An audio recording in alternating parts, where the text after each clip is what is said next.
Welcome my dear students. আজকে আমি তোমাদের জন্য নিয়ে এসেছি তৃতীয় পর্যায়ক্রমিক মূল্যায়ন 2024-এর বাংলা প্রশ্নপত্র চতুর্থ শ্রেণীর। তোমাদের প্রশ্নটা আনতে একটু দেরি হলো, আমার শারীরিক অসুস্থতার জন্য কিছুদিন আমি ভিডিও তৈরি করতে পারিনি, প্রচণ্ড ব্যস্তও ছিলাম স্কুলের কাজে। তো আজকে তোমাদের চতুর্থ শ্রেণীর যে বাংলার প্রশ্ন নিয়ে এসেছি, এখানে শুধুমাত্র উত্তর আমি করে দিচ্ছি। দেখো, প্রথমে যে প্রশ্নটা রয়েছে একের দাগে, ক থেকে খ স্তম্ভটা মেলাতে বলেছে। তাহলে দেখলে প্রথমে হচ্ছে শেষ, তারপরে দিবস, তারপরে অপেক্ষা, তারপরে জোয়ার, সুখ, স্বাধীনতা। আর এদিকে খ স্তম্ভে রয়েছে রাত্রি, অনপেক্ষা, দুঃখ, শুরু, পরাধীনতা এবং ভাটা। বিপরীত শব্দ হবে। শেষের সাথে তোমার যে বিপরীত শব্দটা মিলবে কোনটি? শুরু।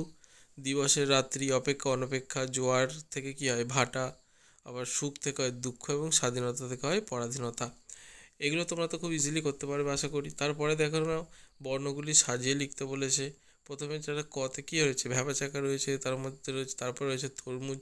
তোমাদের সব বই থেকেই দেওয়া রয়েছে, আমি উত্তর আর আলাদা করে করছি না। তোমরা আশা করি জানো, যদি কোনো কিছু আটকায় তাহলে তোমরা অবশ্যই আমাকে কমেন্টে জানাবে, আমি উত্তর বলে দেবো। এরপরে তোমাদের কবিতা থেকে রয়েছে শূন্যস্থান পূরণ। নাইকি ড্যাশ তব রক্ত মাংস প্রাণ, নাইকি শরীরে তব রক্ত মাংস প্রাণ। এটা তোমাদের কবিতা থেকে নেওয়া হয়েছে, এগুলো তোমরা জানো। ড্যাশ রয়েছে যার সে কি পরে রই, তারা আসে যার চোখে জল ড্যাশ ঘুরে যায়, কৃষকের শিশু কিংবা ড্যাশ। এটা তোমরা সব জানো, তা আমি আলাদা করে উত্তর এখন করছি না। চারের দাগের প্রশ্নতে এখানে 5 রকমের মোট তোমাদের রয়েছে বাক্য। কোনটি কী ধরনের বাক্য তোমাদের লিখতে হবে। দেখো, বিস্ময়সূচক চিহ্ন থাকলেই সেটা বিস্ময় হয়ে যাবে, জিজ্ঞাসা চিহ্ন থাকলে সেটা জিজ্ঞাসা চিহ্ন হয়ে যাবে বা প্রশ্ন হয়ে যাবে। আর কিছুতে প্রশংসা থাকতে পারে, যেমন দেখো, সেই নদীটির নামও খুব মিষ্টি বাতাসি, এরকম।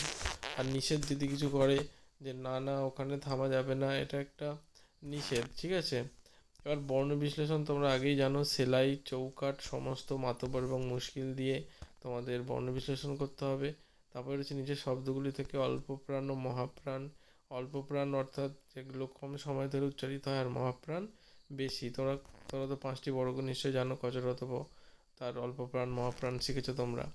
তারপরে 7 দাগের সরাসরি প্রশ্ন এখানে করেছে, দেখো কতে। তবে জ্যোতির মায়ের নাম কি? মা জ্যোতিকে কোন নদীতে স্নান করতে নিয়ে যেতেন? নতুন জুতো কিনে এনে যতীনের বাবা তাকে কি বলেছিলেন? মানে যতীন থেকে যতীনের যে তোমাদের গল্পটি রয়েছে সেখান থেকে সমস্ত প্রশ্ন রয়েছে, যেমন অসহায় যতীনকে সাহায্যের জন্য শেষে কে গিয়ে এসেছিল। তার মায়াদ্বীপ গল্প থেকে দেওয়া আছে, মায়াদ্বীপ গল্পের কথকের নাম কি? পিংলা নদীর মাঝের সেই দ্বীপে সবচেয়ে লম্বা গাছটির নাম কি ছিল? এই প্রশ্নগুলি রয়েছে। বাক্য রচনা করতে বলেছে দ্রুত, অস্পষ্ট, শান্ত, নিরীহ, জেগে এবং আরম্ভ থেকে। তারপর কিছু প্রতিশব্দ লিখতে বলেছে, দেখো পথ, গৃহ। পথের মানে প্রতিশব্দ অর্থাৎ কি? একই অর্থাৎ একই যার অর্থ। পথ মানে ধরো রাস্তা, গৃহ মানে ঘর, হাতি থেকে তোমরা হস্তি লিখতে পারো, এই রকম। বাগান থেকে উদ্যান। তারপরে নিচের বাক্যগুলিতে বিশেষণের নিচে দাগ দিতে বলেছে। বিশেষণ কি? যেগুলো বিশেষ্য মানে যেগুলো নাম হয়, সে নামটা কেমন, যেটা ইংরেজিতে আমরা অ্যাডজেক্টিভ বলে থাকি, সেটাই হলো বিশেষণ, যে নামটি কেমন। যেমন আমাদের জন্য মামা বাড়ি থেকে আসতো একটি বড় নৌকা, এখানে নামটা হলো নৌকা, কিন্তু নৌকাটা কেমন? নৌকাটা বড়, তাহলে বড়টা হবে এখানে বিশেষণ। যে ভালো নাম দিয়েছে, এই নামটা তাহলে কেমন? না ভালো, এরকম। প্রচুর সাপ, তাহলে সাপ কেমন? না প্রচুর, তাহলে এইগুলোই এখানে হলো বিশেষণ, ঠিক আছে। 11 দাগের প্রশ্নতে চলে আসবো, শব্দযুগলের অর্থ পার্থক্য। এটা এক সমার্থক শব্দ যেগুলো তোমাদের রয়েছে, ভিন্নার্থক, সমচ্চারিত ভিন্নার্থক শব্দ, মানে দয় বয় দীর্ঘই প দ্বীপ। অর্থাৎ সেই আইল্যান্ড, যেটাকে আমরা ইংরাজিতে বলে থাকি দ্বীপ, মানে সমুদ্রের মাঝখানের কোনো একটি জল দ্বারা বেষ্টিত জায়গা। আর দয় দীর্ঘই পর দ্বীপ অর্থাৎ কি? যে প্রদীপ, সেইটা তাহলে বান বা একাদশী বাড়ি বা একাদশী বাড়ি। এগুলো তোমাদের রয়েছে, বই থেকে দেওয়া রয়েছে, তোমরা দেখে নেবে।